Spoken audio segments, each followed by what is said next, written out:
we started Operation Restore Hope, which is a arm of Life in Action Mission, is to do one-on-one victim restoration counseling, as well as to raise funds to get safe houses so we can litter this Tampa Bay area and go along the I-4 corridor and cover Florida with safe houses. I'm a pediatric nurse practitioner, and I do work for the Pasco County Child Protection Team. I do exams on children that have been accused of having possibly been sexually abused or physically abused or neglected. Also part of that job is I have to review all the phone calls that come in through the abuse hotline to see who needs medical exams or not.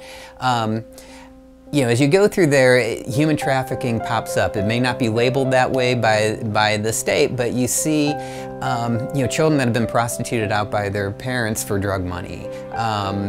You know, you see runaways that have, you know, been caught up into the sex industry, and, you know, when they get out of that, we'll have to do physical exams, make sure that, you know, that they're safe and that they're healthy.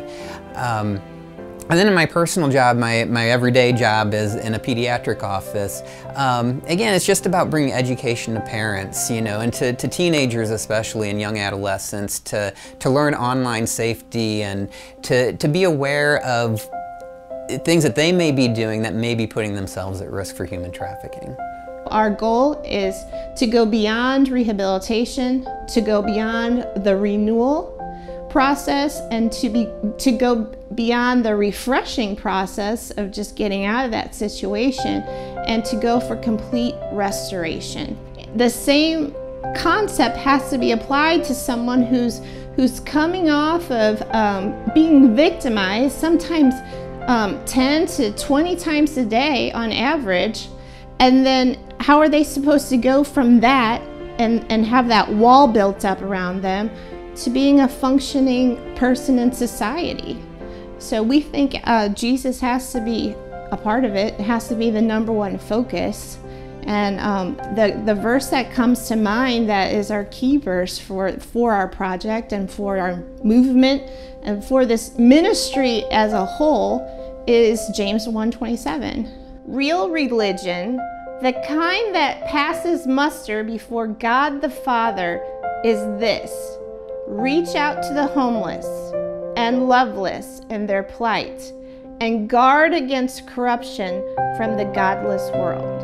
For whatever reason, I wasn't really happy at home. My parents were married, they were both teachers. As a matter of fact, my father taught at the high school I attended, and I wasn't happy. So I just started being miserable at home, and one thing led to another. A lot of it was my parents just didn't really understand what I was going through being a teenager, and I ran away from home. I ended up at the bus stop, which wasn't, you know, the actual bus station. That wasn't but 2 or 3 miles from my home. And less than 3 miles from home was where I experienced human trafficking.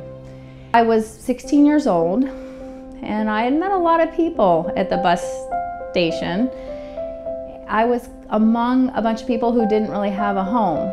I slept in the bushes, trying to shield myself from the police so I wouldn't get caught and be apprehended and then have to go back home.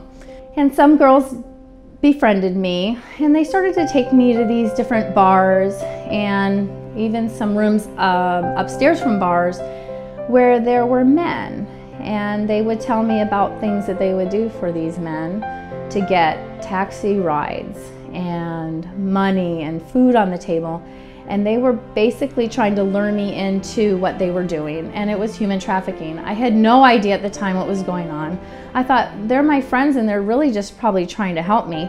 And to this day, I just think that there are people out there, including myself, who think it's not going to happen to my family or my children because we live in a decent neighborhood. We're married, we're not a broken home, we don't live in poverty or anything like that, but it happened to me.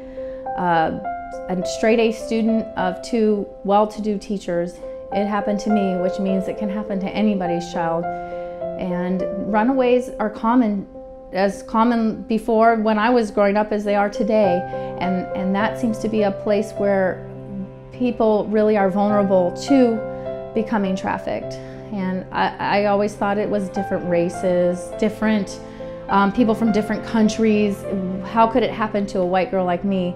I was wrong, and at the time it was going on, I had no idea what it was until probably 20 years later when I realized I'd been trafficked. It can happen anywhere at any time, and I am wanting to share my story because I love kids, and I want to make sure that your kids are protected and that your kids, all these kids, have a future. And they're not going to have a very bright future if they get involved with trafficking, because I've seen the other end of trafficking, and a lot of people, they never get a way out. And I would never in a million years want that to happen to anyone. So I would like to ask people to just join the fight in whatever way that you can. Just a little bit or a lot, anything makes a difference.